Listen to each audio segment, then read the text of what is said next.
Hi, welcome to this week's edition of Blue Soak. Again, John, Dave, and myself. In the first part of the show, we're going to look back over Ireland's victory against Australia. In the second part, look back over our bonus point loss to Glenetley and all your Pro 12 action.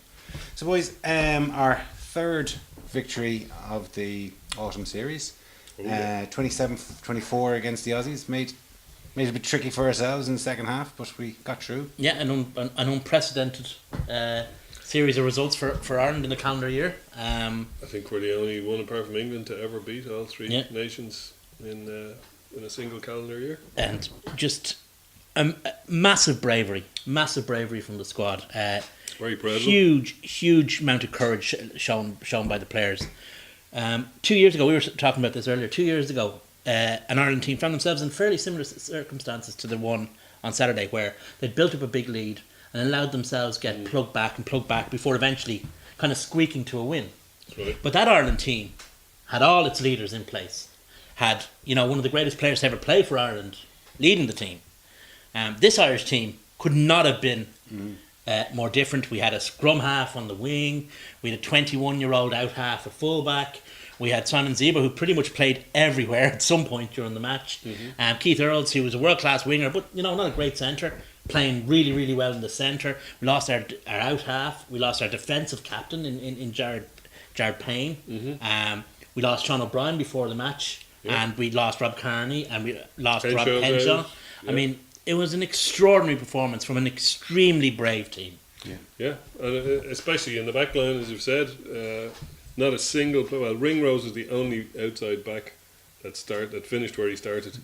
Everyone he was out of position. Well, he started out of position. Yeah, the rest of them moved around and got there out of position, which is crazy, really. When you look at the back line that those guys had out there, in terms of just the sheer size of it, they were monsters. They probably had a stone and a half a man on our guys. The size doesn't frighten me or worry me. It's the quality of the Australian backline. I was just getting onto that. I mean, that's always what they've been famous for. This time, they're supposedly a lot better in the set piece and in the scrum, in the line out, all that. I didn't see them getting the nudge in the scrum once. I think towards the end they did. At worst, we held them. Maybe you're going to say with Beelum, you're going to have a kick at him again. No, I'm not going to have a kick at him, but I'm just saying that for the majority of the match, when you had your first choice front row on with Furlong, and even when, say, Healy came on, it doesn't really disimprove the scrum at all, but when you had Furlong in there, who I thought, once again, beast, was absolutely phenomenal. Like, he's becoming like a running back in American football, the way he can just seem to bounce off tackles and stay on his feet. Extraordinary player. I mean, he's an extraordinary player. But, like, the improvement that he's got, I think it was his 10th cap at the weekend. Like, he has to be, I know I'm probably been jumping the gun a little bit, but he's definitely in contention for getting on the line strip now. Well, he has to be going to have a 10-year Ireland career, you would think. But he's someone that can play football. Like, he's not like, he can do it all, like for the last, I don't know, say close to 20 years since John Hayes got capped for Ireland and then was sort of replaced by Mike Ross, and those two players have been in situ for 15 or 16 years between the two of them, that they pretty much can scrummage and contribute in line out, and that's really all that they did. I'm not, I'm just saying that. Well, that was the role. I know it was the role, but Furlong adds an extra dimension to that role. Yep. He can carry the ball, and he can pass, and we saw in the match in Chicago, he was one of the first up defenders. He's an athlete rather than just a big lad that can hold a scrum up. Oh no, I agree entirely. I mean, he mightn't be as good a scrummager as Mike Ross, but he's not far off. And he mightn't be as good a line-out lifter as John Hayes, but he's not far off. But you take that, and then you add all that other stuff that you're just after talking about, that makes for a pretty impressive package.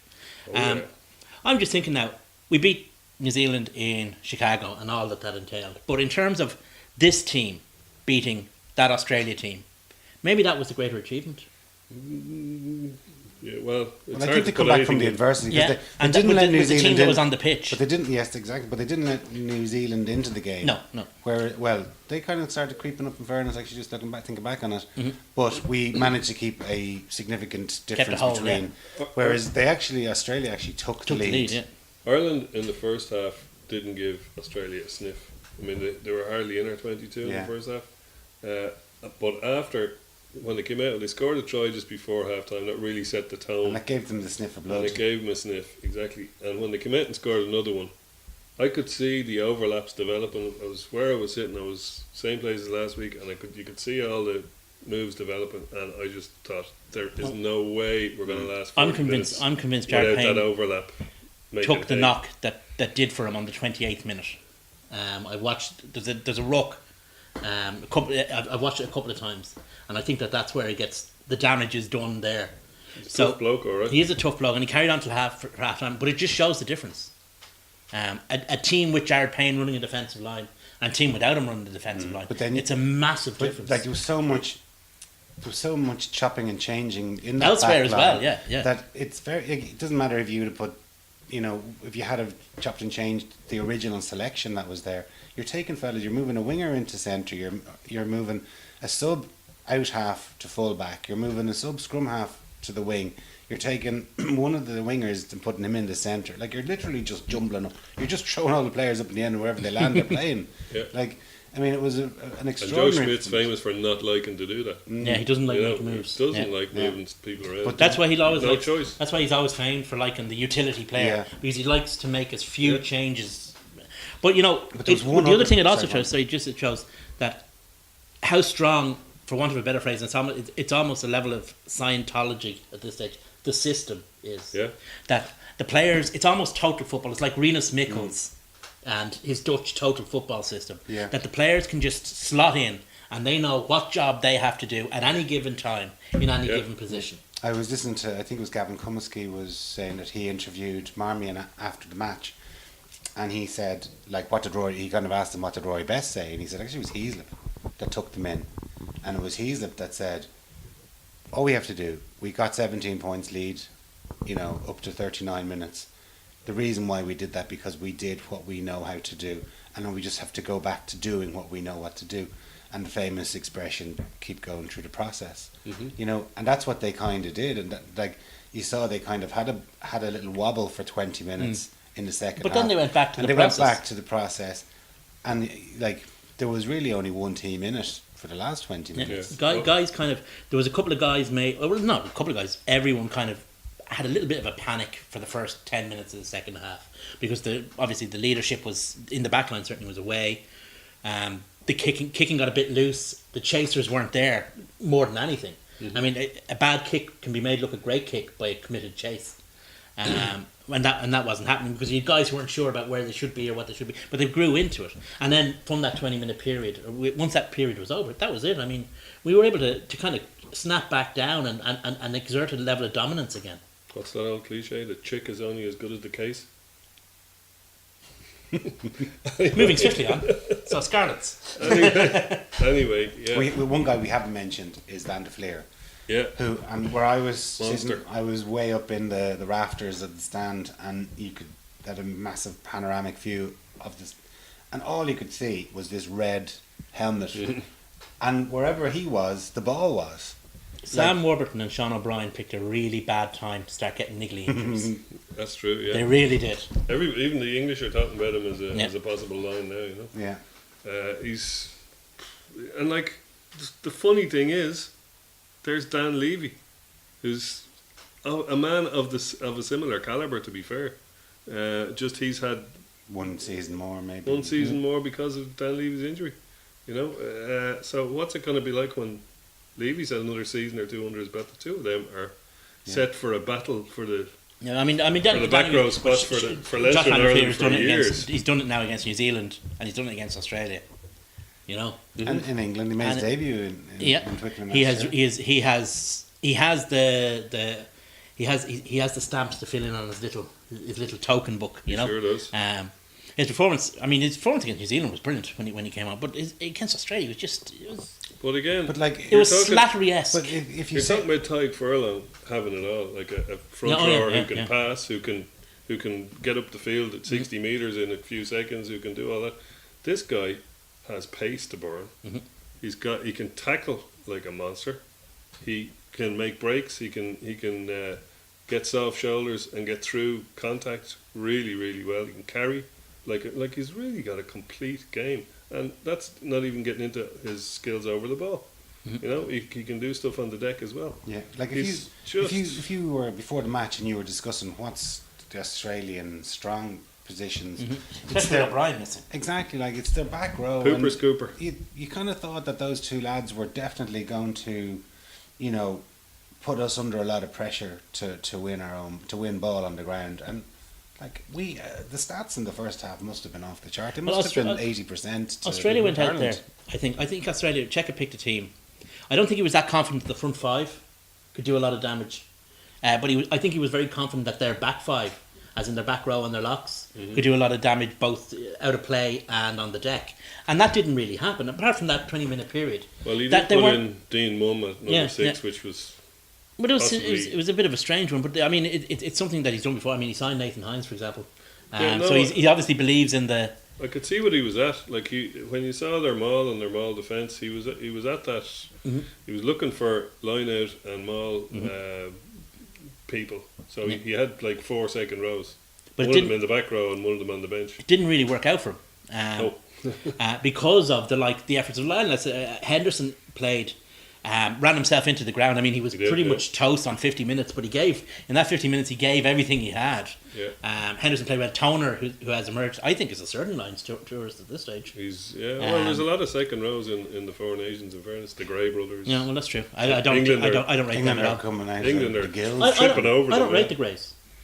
Rate Johnny more than... Because when the chips are down, they never do it. Okay, but fair enough. But you know what is going to happen, Dave, is that the horse politics. Yeah. And Scotland, like, you know, they may or they might not have a successful Look at season. the Who knows? backs, I reckon. But they're going to have. They always seem to get. Hogg. They're going to have Hogg, and they're going to have probably Tommy Seymour. You know, and then maybe one of the Greys to go. Like always, kind of there's a trade off between. Yeah, because we've seen them a load of times in the ODS and they've never impressed. But anyway, but Toner played really, really well, and then of course our back row, Stander, Heaslip. I mean, Stander, Heaslip, and whoever are a really great unit now at this stage, you know. And it doesn't really matter whether it's Sean O'Brien, whether it's Josh van der Fleer, Tommy O'Donnell has played well during in the past.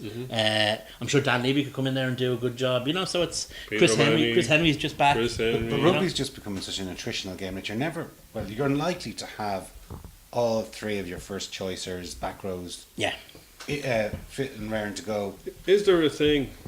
I heard somebody bring this up during the week. Is there? And I'm not sure whether I agree with it or not, but I'll throw it out to you guys first. Is there a possibility that,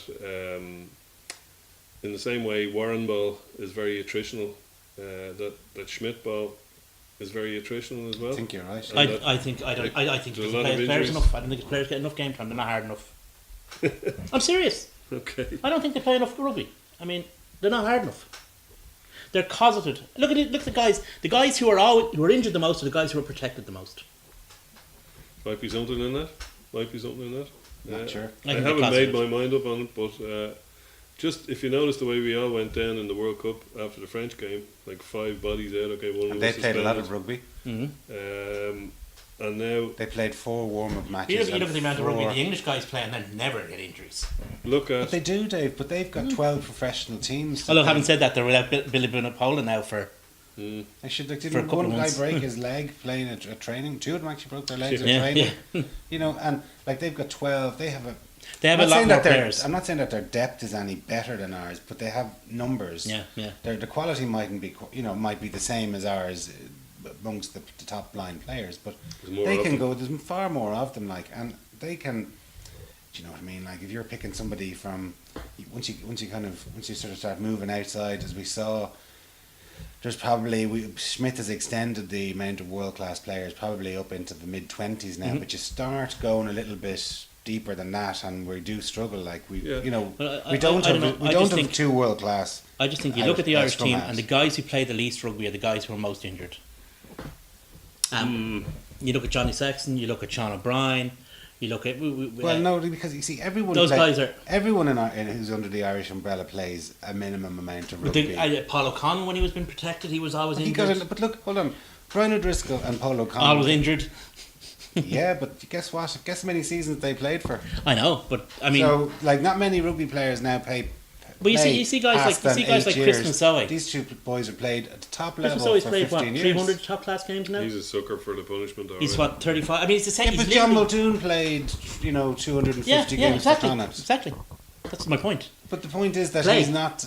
Well, he's playing. You look at that. He's half of his matches he's playing against Dragons, Scarlets, Look at Dennis Leamy. Zebre. He's not Leamy had playing to finish against at the All age Blacks. of, what, 30, and he was a protected player, because he was an Irish international. And Chris Masoe is almost the same age as him. But who does he play against week in, week out? Chris Masoe wasn't playing Top 14 teams. any But club they're rugby like- or any. They're not international standard international matches, rugby. Dave. No, but they're certainly more attritional, and they make you harder. They make you hard, and I think that.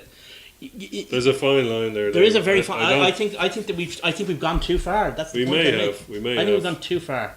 We protect our play. I mean, they're talking about sitting Johnny Sexton down now for until when? Until Christmas? Although I'd say he'd be going. I'm playing next week. But it's He'd be interesting willing that to go, Gervin yeah. Dempsey came out and sort of seemed to challenge Schmidt, saying, well, if he's available, he's going to be playing in the European Cup. Yeah. And we wonder if that's going to have the same repercussions as when Matt O'Connor kind of challenged Schmidt. It's There's only going to be one winner there, there's only ever going to be one winner, but I think it might be a messier fight now. maybe, but still. But at the end of the day, I mean, Joe Schmidt says jump, and we all say how high, because that's the way the system for both the good and the bad. That's the way the system Well, is. he's an IRFU asset Yeah. that they bought for force or payment. Oh yeah. Paying his salary between either O'Brien or Bank of Ireland and the IRFU are paying his salary, Yeah. and he gets to, when he's not playing for Ireland, he gets to play for Leinster. Yeah. Like that's the reality. He's an Ireland player who sometimes plays for Leinster. That's and that's probably good. Yeah. You might see more of that. Like, I mean, say Dan Carter, for example, and Richie McCaw.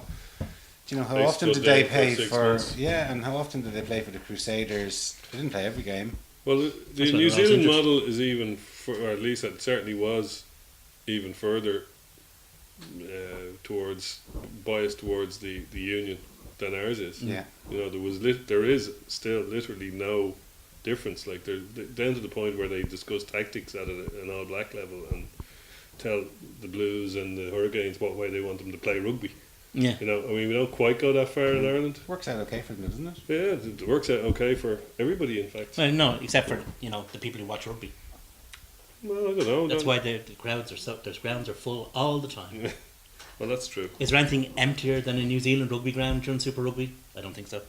Yeah, there's probably a few. There's a few Unix underpants, but that's about There's it. a few Australian ones that are emptier. Well, but that shows you. I mean, it that kind of, if everybody knows that it's just a training match, who goes to training matches? Well, I don't think Super Rugby is a train. No, but what I'm saying, well, the fans don't think much of it. I mean, They played in test match grounds. Like the grounds are much bigger.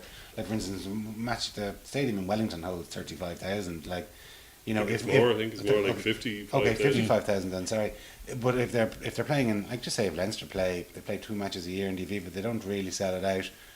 Most of the matches play in front of 18, somewhere between 15 these and aren't 18. coming close to selling out. They aren't coming close to Leinster crowds. Yeah, a lot but of the time.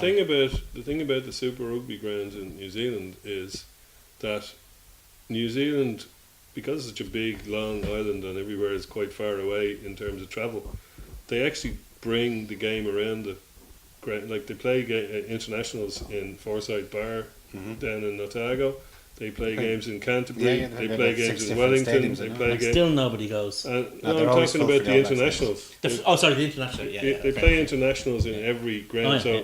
they don't have an 80,000 seater ground in the place, but because they've got lots of 50 and 60,000 seater, like I think Eden Park's in the 60s, Yeah. and most of the rest are 40s, 50s. So, like in Ireland, we've got one big ground, and the rest are relatively small.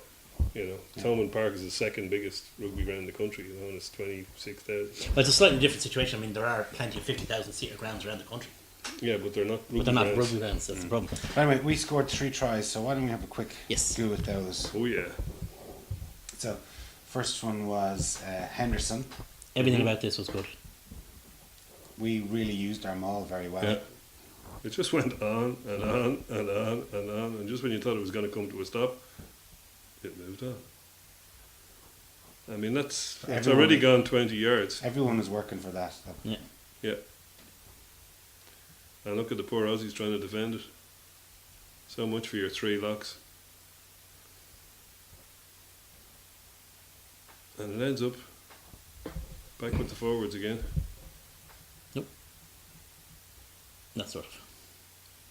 Ball's pretty quick, actually. They're not slowing it down. I mean, they were hoping to be able to slow down the ball, And, they did, and it didn't actually happen. There. I mean, there's Pocock getting a lesson from the young master. CJ.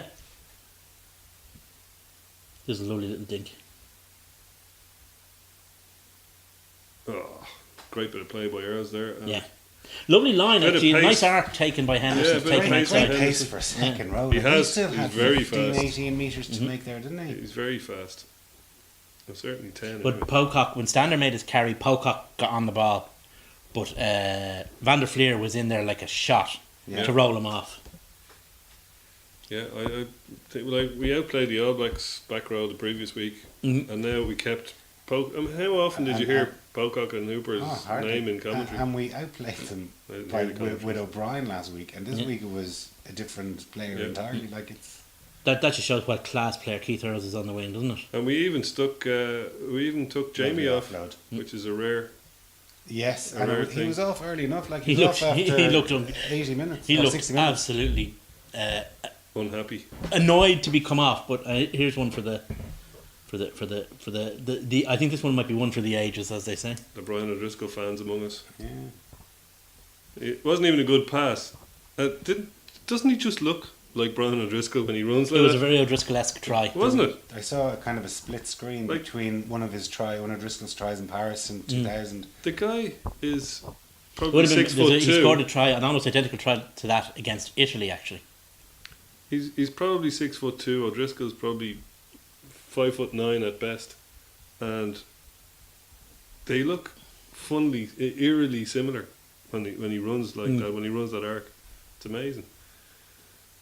Fabulous try from him. A nice bit of a arse placement from Devon Toner, it must be Yeah, said. of course. Yeah. He had a try chopped off against Canada, I think. I think So he was this frightened was that this was going to happen to him For again. arse placement. Yeah. There was a bit of arse placement as well. There he is. Little nudge. But, beautiful try. That was the pick of the... And then No, I think this was the pick of them, actually. and then Earlsey comes in, but this one was vital because it was next score was the winner. Whatever team scored. I think the thing to look out for here is O'Mahony makes a great carry, but watch the clear It's a out great from team try. watch the clear out from Healy, because otherwise the watch it now here. They've got hands on, He's a right? second late. And here comes Healy, bang! That keeps it going, you know. But then everybody else as well, because it goes over and it goes back, but the ball is always kept available. Yeah. And I thought Jackson played far much on the front foot than Yeah, he he did, did, yeah. against the All Blacks. they had He's a word much with better. him. He's much better when he's allowed to play a passing game rather than having to play a more tactical kicking game. He was a more. Here's Tig, boom. But like that's Sit down. fantastic. That was That's Dean it. Mum. He just monster. There's great play from Zebo. Again, a monster. This is probably Zebo. Simon Zebo's Ooh. best game for Ireland, I think. Yeah. That was a lovely pass. It was Yeah. an out half pass, wasn't But it? he kind of mentioned that he was the father figure on the pitch, you know. And a few Yeah. years ago, we were kind of saying, "God, to see the temperament." Did you hear what Joshua said? Yeah, yeah, yeah. I pity Simon Zebo's kids. No, I mean, his temperament, that was always the question about Yeah. him. And I think in this game he showed that But that maybe- Simon Zebo was Well, gone. maybe he's kind of grown up a little Yeah, bit, yeah. and you know he does have a child now, so maybe that does kind of change your attitude and your outlook. Was that Pocock that was O'Mahony just it was- lashed out of it? Yeah, it was Pocock that got, well, I don't know, it was Pocock got hands on anyway. And That Healy rashed out of it. Lovely pass there. Yeah, Yeah, the other try was a much nicer individual try. That was a brilliant team try, and Yeah. of course Simon Zebo's pass was the great. That is everything. individual See, it's got bit. great teamwork. Yeah. It's got great ruck and good pass and great decision making from Zebo and to execute that. But that was a Ringrose's complete one, try. the pass was bad. The pass bounced and hit the deck, and he had to do. I suppose that's why it was compared with the O'Driscoll one in Paris. He had to do. I didn't see that actually. You must have a look for that. But he had to do that pick up on the run thing, Yeah. and he was able to do it and duck under everybody. it was kind of a win-win situation for Smith, wasn't it? Like he obviously beat the three Southern Hemisphere teams in this year. He won 3 out of 4 of Well, the Pope's going over to meet him now, so to canonise to him. canonise him. But he won, like, there's been full houses at all the games. But most importantly, like, Great buzz and all the people. it's reinvigorated the interest back in the national team. But apart from that, like, you know, the IRFU put emphasis on, like, the national team, as even Eddie O'Sullivan alluded to a few years ago. You get one chance to kind of experiment. You know, that was being the Canada game this year, which he did. There was 14 changes, I think, from the team that played previous week. But because of all the injuries, we've actually got to see Ringwood. Ringworm. Wangbloom. We've got to see, like, you know, a lot of the youthful players coming through. Van der Fleer's got extra caps there that he mightn't necessarily have had if there had been a full complement of players. You know what they say about a lucky general? Even the injuries he's got have been lucky. Yeah. They've Like, been lucky injuries. you know, and even, you know, bringing on Marmion, like, Marmion's got a few extra caps now. On the wing. Admittedly on the wing, and that's the second game in a row he's had to come on the wing. But he's still been got on the pitch exposure. in big games. And he's getting the exposure into those, like even Jackson, you know, Jackson played in this match, played, what was it, 60 minutes the previous weekend. Like, first of all, Sexton is definitely by far the best out half in Europe, but if he gets injured, if he decides to retire, whatever happens to him, you're giving Jackson and possibly Carberry in future pitch time, so that they are going to feel at ease and comfortable in that position. Let's face it, we're building for the next World Cup, and Sexton is going to be 34, so he's kind of touch and go for the next World Cup. Exactly, like he could end up getting there, but playing a kind of a Raj role and as a backup. He could end up missing out altogether, or he could end up maybe with a short break. End up starting. He could be like Larkham. Larkham went on until he was what, 35, 36, playing at the very highest level. So. Oh, absolutely. I'm not. That's what I'm saying. He's very similar body shape actually to Larkham. Simon Shaw. Simon Shaw, or Brad Thorne. Yeah. He could end up like starting every game in the next World Cup. That's what I'm saying. You just don't know how his career is going to go.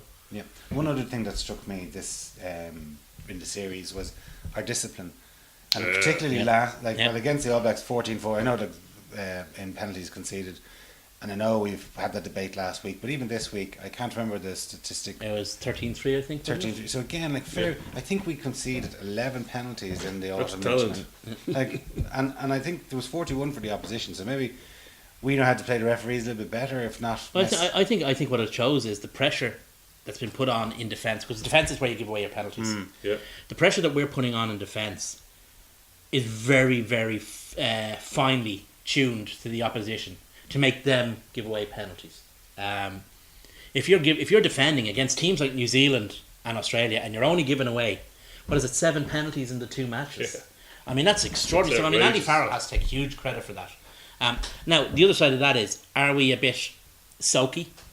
Are we prepared? Are we prepared? Do we not give away enough tactically sensible penalties? Yeah. Well, you know, Smith alluded to it. He was talking about ring-rows. Now again, keeping players' feet firmly on the ground, but he kind of said, "Well, Henshaw would have driven them back, whereas Gary made the tackle, sure, but he didn't." Penrose and Ringshaw. But he didn't. He didn't put anyone on their backside. Yeah. He kind of, as you said, he soaked the tackle and went over the shoulder, which is, I suppose, a little bit of keeping a young fella's feet on the ground. But at the same time, we did concede a lot of tries, which I think is a point you want to make as well. It is, exactly. Like, we conceded 10 tries in the 3 games. Are those two things? I don't think they're unconnected, but I think because the other side of that is because the opposition. But there's mayhem in the match on Saturday. But because the opposition are conceding so many penalties, it gives you more try scoring opportunities, and we may have scored. We may have conceded 10 tries, but we scored 16. Yeah. That'll do it. Yeah, but one of the matches was against Canada. Yeah, I know. But if you look at the over/under against New Zealand and Australia, I think we came out okay. Yeah. Well, we did beat Australia. Yeah, let's face it. Yeah. So I don't think the two things are unconnected, but there might be a tactical element. There's also Joe Schmidt is always very keen, and I remember because when we were doing the history of Leinster Rugby, we were talking about or the Leinster Rugby Treble DVD, talking about the game in Claremont in Dublin against Claremont. Remember Wayne Barnes was killing us in the scrum. Just when McFadden scored in the last minute. Yeah. It was 13, but 12-13. Greg Feek was talking about how Leinster Rugby are always, how as a team, Joe Schmidt wants his teams to present the referee with a picture of a disciplined team, of a team that is trying at least to follow his instructions.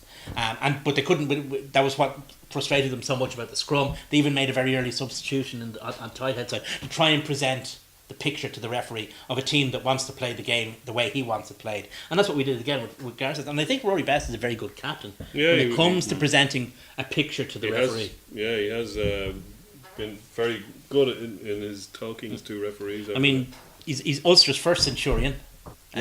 He's only our fifth. Yeah. And he's a guy who's, I mean, if you think about it, he's got 100 caps in a position that when he started off in was very, very well populated with players.